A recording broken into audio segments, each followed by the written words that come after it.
We welcome you back to the program. Frank, Frangie, Hayes, Carlyon. We welcome in the coach, Billy Napier, who joins us now. Billy, how are you, man? I'm great, guys. Thanks for having me on today. It's great to have you. How are these caravans going? I like the setup. We had Sean on earlier. You get the 2 chairs. You having fun with those? Yeah, no, it's been awesome. I think we did 6 of these this year, and streamlined it a little bit. But yeah, it's always, I think, motivating to me to go out and look our fans in the eyes and talk about our team, and it's been exciting. I'm thankful.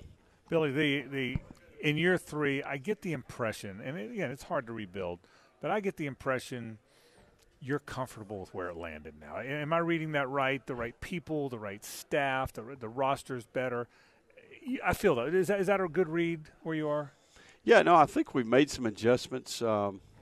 Maybe some parts of our team where we didn't make as much progress that I would like, year 1 to year 2. Yeah. We made some adjustments there, and I think typically most years you do that.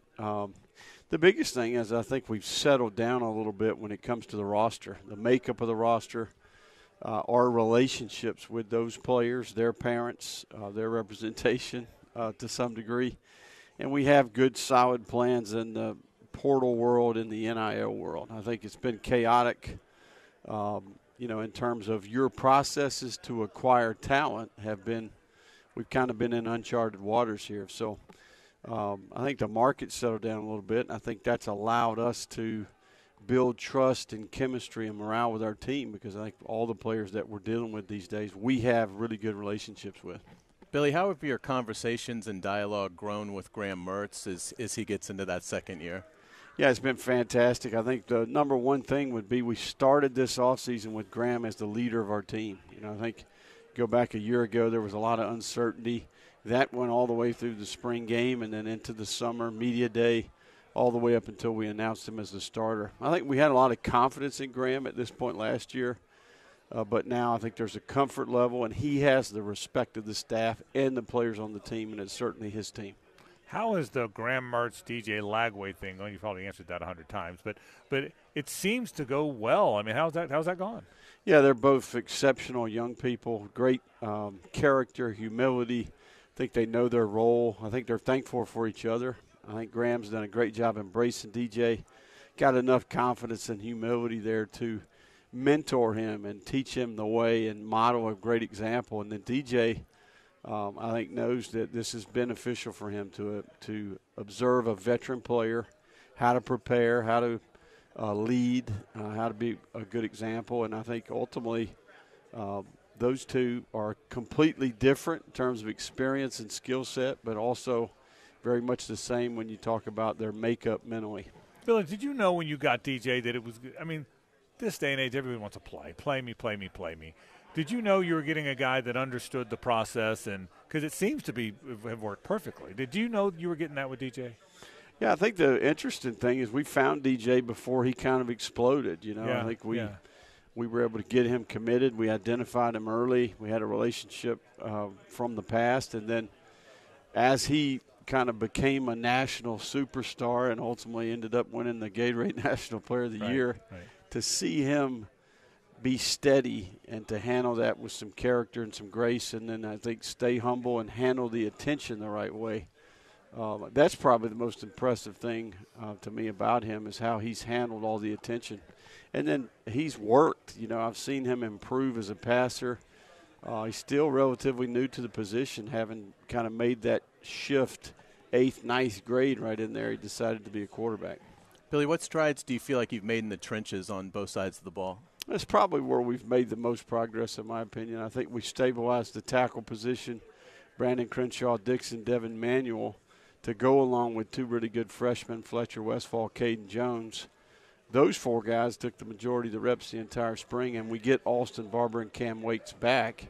Now we've got 6 tackles that we feel great about. We kind of went from the outhouse to the penthouse a little bit there. Allowed us to move Devin Manuel Damian George inside. He had a phenomenal offseason. Lost 17.5 pounds of fat, gained 16 pounds of lean mass. Completely changed his body and has proved to be a presence there at right guard. And we have young players that we recruited in the beginning that are panning out. Najee Harris, Bryce Lovett had a phenomenal spring. And then defensively, we're just deeper. You know, the additions of Slackman, L.J. McCray, Brian Taylor. I think we obviously did good work in the portal last year with Caleb Banks and Cam Jackson. And we'll get some guys back from injury there, too, with Jack Pyburn, who's a Jacksonville native. He'll be back from injury, Justice Boone. We're just deeper across the board, and I think that leads it to a more competitive practice environment, allows us to develop those players. Pup Howard's there. He's a Jacksonville guy. Shamar James looked like he's going to be healthy in the fall. Tell me about your linebackers. Are you confident in that group? Yeah, really impressed with Pup. You know, I think we felt like he was a good player coming out of high school, came up short there, and then to get him back, just a big physical presence, 6'4", 240 pounds, and really smart, great communicator. Yeah, just a stand-up young man. I think he got reps. Derek Wingo was injured this spring, and he was able to take full advantage of that. So, you know, he's going to be a factor. I mean, there's no doubt he proved this spring that he's got presence there, and he's got a bright future. What do you like about the secondary? Well, I think we needed to improve there. You know, it's one of the areas where we made a change as a staff.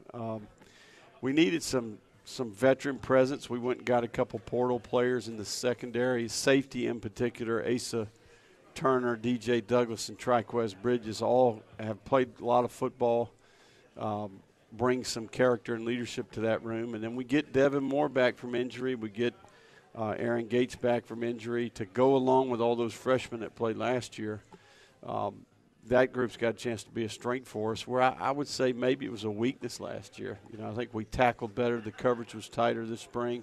Will Harris did a phenomenal job coming in from the NFL with the Chargers, and then obviously he worked 7 years with Chris Peterson and Jimmy Lake at Washington. So great pedigree there, and I think that impacted our players. Your running back room, Montrell Johnson, a really good player, but we always have to have a guy in spring we all fall in love with. This guy, Jaden Baugh, is he as good as we saw in the spring? Good Lord, he's 235 in his feet. Is he as good as it looked like he was? Well, Jaden, you know, my brother played against Jaden in a high school jamboree. Okay. And he called me after the jamboree, said, I don't know who this guy is, man, but you need to get on this guy. Yes, he did. Yeah, you know, he was committed to Arkansas. We originally were recruiting Jaden as a linebacker. Okay. And I remember going to a school in January. We had evaluated him as a linebacker. He also played running back. But he told us, he said, hey, I want to play offense, and, you know, quickly proved that he could do that. So Jaden is an exceptional route runner. He ran a Wildcat quarterback system in high school. He also played both ways and played safety and linebacker. So great mom and dad right there in Atlanta. Columbia High School actually played one of my playoff losses in high school against his dad, played linebacker for the other team. We played against each other. Right. He played linebacker, I played quarterback. So, yeah, just a good player. You could see it in the spring game, and he's got a chance to be pretty special. Ooh. Absolutely. Another special player, Trey Wilson. How has he grown as a player? Yeah, I think he benefited from observing Ricky Pearsall last year. Just a guy, you know, Ricky was a consummate pro and just a grinder and a detailed player in practice habits. Trey able to come in, observe a veteran, do it the right way, and he's kind of taken that into the offseason. You know, he added probably 9 pounds of lean muscle, needed to get a little bit bigger and stronger and some, you know, play strength and durability there. But we're going to feature Trey. We'll get him the ball every way humanly possible here this season, and he's a lot of fun to watch. You know, I think he's a good run-after-catch player, and he's tough, man. He's very instinctive, and I think he could be a factor as a punt returner as well. Billy, there's pressure on coaches all the time here. Florida's one of the Blue Bloods. The Blue Bloods have the pressure. Yeah. How do you keep the outside noise out? How do you deal with that personally as you go through all this? Well, I think, you know, we go through processes each year to try to evaluate where we're at. We knew this was going to be a challenge when we took the job. You know, I think probably a little bit harder than we expected. I think the portal, NIL, kind of the volatility of how you acquire talent, that all those philosophies and strategies change, and I think maybe – and I think the other thing that gives me some conviction is I have a chance to be around our team every day when maybe the outside fans don't. I think it's hard enough. I go back 2 years ago. You're trying to establish trust with the young people, and when you inherit players, there's a little bit of this, hey, I'm not your guy. You're bringing players in. Those are your guys. I'm one of the old guys. Do you have a plan for me? Do you like me? And I think it's hard enough to establish trust. Then you throw in, hey, those guys are getting paid. I'm not getting paid. You know, NIL, I can leave at any moment in time. So I just think it's been a wild, experiment here to some degree in terms of turning this place around. Look, we're 15 years removed from championship contention. In 2008, the Gators win the SEC and the national championship. 15 years removed from that. We have 3 Eastern Division titles to show for it. But we've got work to do to become a consistent championship contender again. I think we've built great facilities. We've established great processes and systems. We've got infrastructure. We've improved the player experience, and we've been able to recruit. And I think our team is stabilized a little bit. I think we now have a good NIL system, and I like the makeup of our team. You look at our team, I think we've went up in experience each year. 20,000, 25,000. I think we have 41,000 snaps of experience coming back. So, I've got confidence because I know our team and I believe in our team. Final question for you. The league is so good. Your schedule, you've heard 1,000 people tell you it's this brutal schedule. I know. Is the league better than it's ever been? If you grew up in the SEC, is it better than it's ever been? It's really challenging league, challenging schedule, all of that. Yeah, I think what's happened is the portal has allowed the food chain, the top of the food chain continues to eliminate their weaknesses. Yeah, right? They can go acquire players at certain positions where you used to have a hard 25 cap. You were dependent on grad transfers. There were less avenues to acquire a player, and now I think you're seeing all the talent rise to the top. And the margin of error is smaller than it's ever been before. So there's more parity, especially in our league. And I do think that our league has the resources and the recruiting grounds to the alumni networks, the NIL resources to attract and compensate the best players in the country. So it's fun. And I think the 12-team playoff makes it even, I think for me, that's part of taking the job was anticipating that was coming. So now you see a path to the playoff, and I think that gets me excited. And you get to play Miami, FSU, and UCF in addition to that league. Yeah, truly will have a state champion next year. Exactly. So, it's going to be exciting. And look, all great programs, man. Yeah. We have phenomenal. It's great to see UCF, the evolution of that program. I coached at the Group of 5 level. Yep.